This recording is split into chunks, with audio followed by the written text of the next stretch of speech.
You will develop business development skills.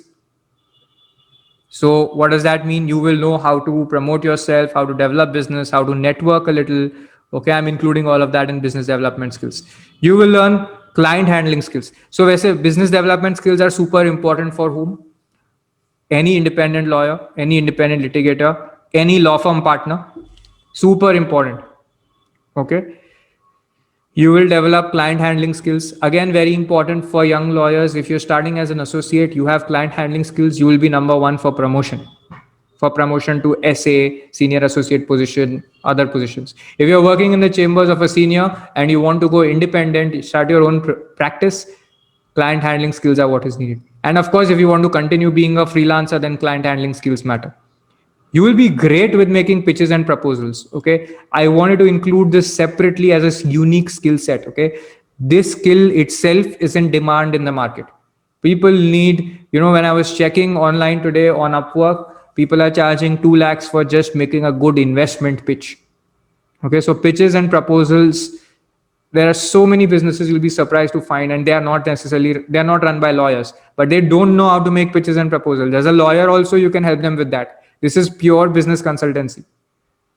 Recruiters will want to hire you for your superior skill sets because you know business development and client handling. So recruiters will want to hire you more than they will want to hire others. It's very easy to stand out. You can talk about the experiences in your interviews. The level of insight that you will share will be far, far different and deeper. You will set the salary bar much higher for yourself. Why? Because why will you set a higher salary bar?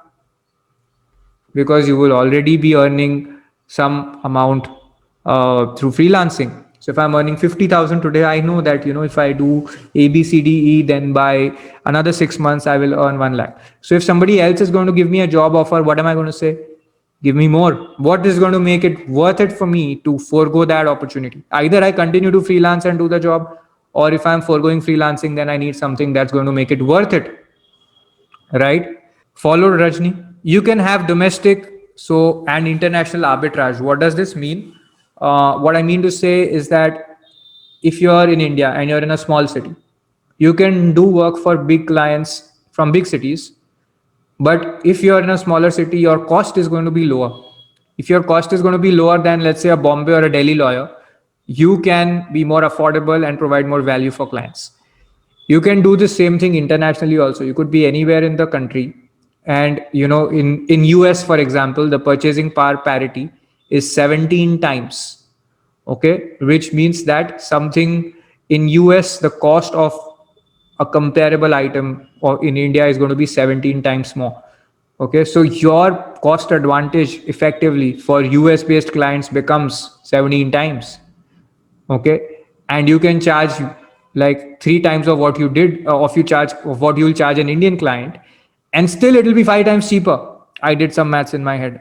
I won't explain it, but if you charge 3 times of what you did right now, okay, you charge 1 rupee, it's 17 times cheaper, right? If you charge 3 rupees, it's still 5 times cheaper, almost 6 times cheaper, right? So you can charge 3x of what you charge an Indian client, because 17 divided by 3 is about almost 6.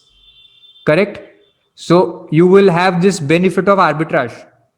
Okay, which means that people will be willing to work with you. You can be a digital nomad. So many of us want to travel the world and do work on the side, right?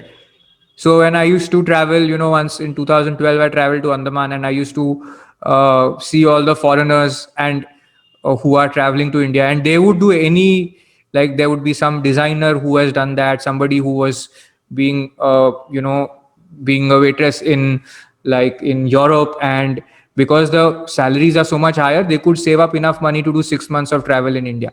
Okay, but in India you want to earn that, and there were foreigners who were doing ghostwriting work. Now, what can an Indian do if you want to be a digital nomad like that?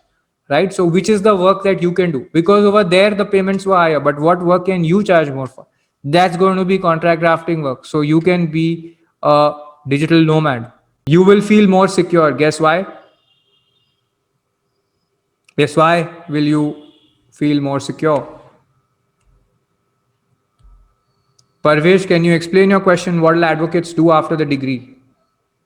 Okay, Why will you be more secure? Because you're already getting clients and earning money, so you will not have fear of being jobless. You will not have fear of being fired. Out of five clients, if you have five clients, if one fires you, you will not be scared, because you'll know you will get two more. You'll be more confident. Okay, that is what will happen.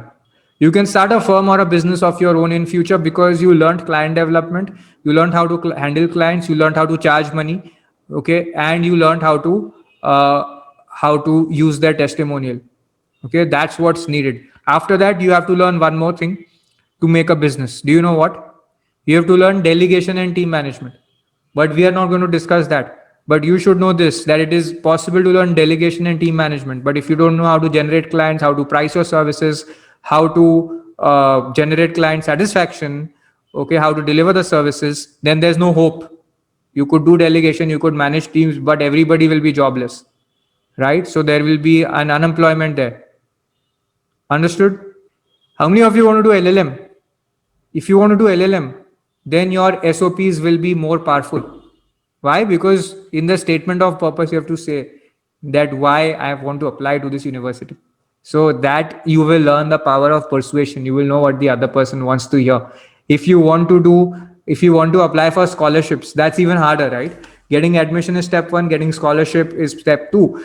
You will again know how to sell yourself there much, much better, because you've got freelancing experience. Okay.